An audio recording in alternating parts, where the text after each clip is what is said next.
Welcome to Clarity in Action. This is the show where we have real conversations that are going to challenge your perspectives and drive real action. So if you are tired of holding back and you're ready to make bold moves, this is the show for you. Join us as we are going to take you from confusion into clarity.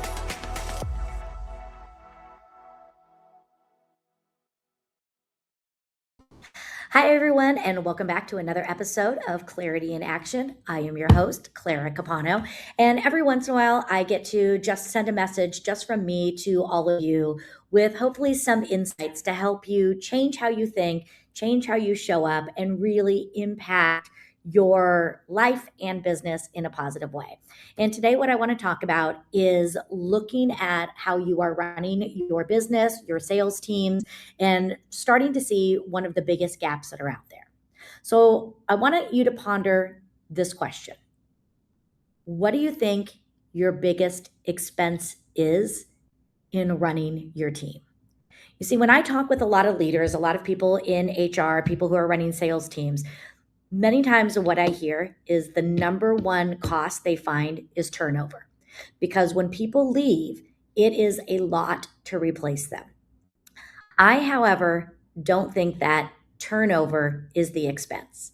I think the greatest expense that most leaders are making is in confusion.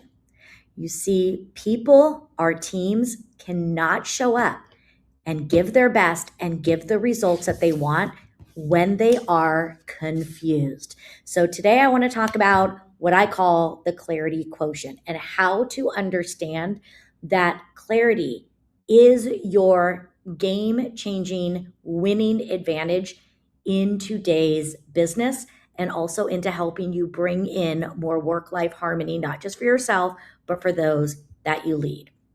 You know, the problem that we have is that confusion doesn't show up on your P&L under a line item that says confusion. It shows up in lost opportunities. It shows up in cancellations of deals, of people not coming back and working with you on a repeat basis. We have to understand and to look for the signs. We have to learn how to read the P&L and get into what is it really talking with. So I work with many different leaders, and one of the teams that I've been working with, they are having this a lot because there's a lot of hidden signs out there for us understanding that there could be moments of confusion that could be leading to the turnover and other lost revenue in the areas. So many times what I find is the leader is having blind spots and they're living in those blind spots. To the leader, it's very clear. They've created the vision. It is on them to go out and deliver the vision. They get it. They can see that end so clearly that they can feel it in their bones. The bigger problem is not everybody's them. And more often than not, the others that are around them don't understand it. They don't see it the same way. They don't understand the power behind it. And that leads to mistakes being happen, to lost time, because not everybody is on the same page. Oftentimes, this cost shows up because they're noticing that their people are disconnected. They're not showing up. That is one of the first things that I noticed with their teams is I would sit back and I would say, who's not really showing up? Now, they might have been there physically, but they were disconnected. They were doodling. They were on their phones. They were you could just sense their whole energy was one of disconnection. Another thing, silence. Their response was usually like, okay, yeah, sounds great. There wasn't that interaction. The ones who used to ask questions were not asking questions anymore. They weren't connecting with each other. They were just basically checking off the boxes. When we start to see those things, we have to pay attention because when I would go to the leader and say, I think there is an issue here, I was always met with the same response. No, everybody's great. I know my people. They would tell me if there's something wrong. No. They totally get it. And I'm like, I don't think they do because they were showing the signs of it, but they weren't engaged in it. And when a leader is living in the blind spots, that is going to have a negative effect. And you're going to start to see it, not today, not tomorrow. You're going to start seeing it in probably the next 3 to 6 months. And unfortunately, once the breakdown happens, it is really hard to get it back. What I started to find is that there was this gap. There was this gap in really 5 areas. It was a gap in the leader and their team, their employees really understanding the vision, the roles that they were putting into place, the roles that they were supposed to be hired for and what they're doing. There was a lot of confusion in the activities, what they should be doing, where they should be investing their time, what are the best activities to have them use those things. There was a lot of confusion, a lot of breakdown in communication, and then also in time. So looking at this gap, this is where I really felt I could lean in and I could deliver more value. So I created what I call the Clarity Quotient. It's our CQ. Many of us talk about our IQ, how smart we are, important. A lot of us talk about our EQ, how connected we are, how intuitive we are, that level of empathy, also very important.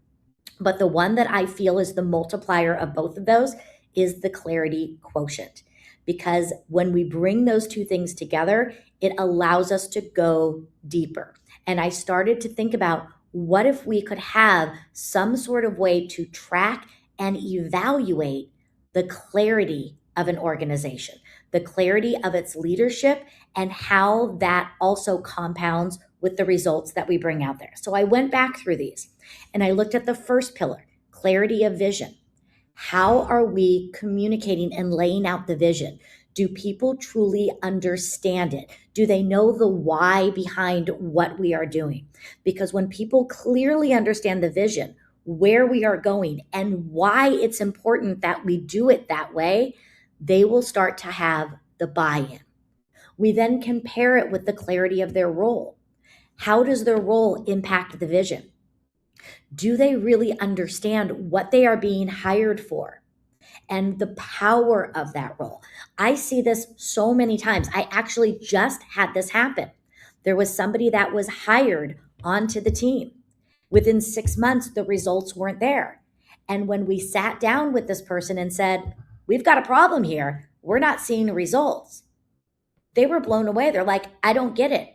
Because what you're telling me the results were, what you're telling me my job was, that's not what I thought my job was when I was hired.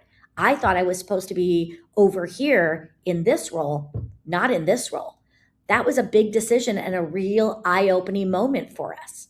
You've got to make sure that they understand what they are being hired for, what that entails, and also how important that role and them being in that role plays in achieving the vision, the goals, the results. Then we have to go into the activity.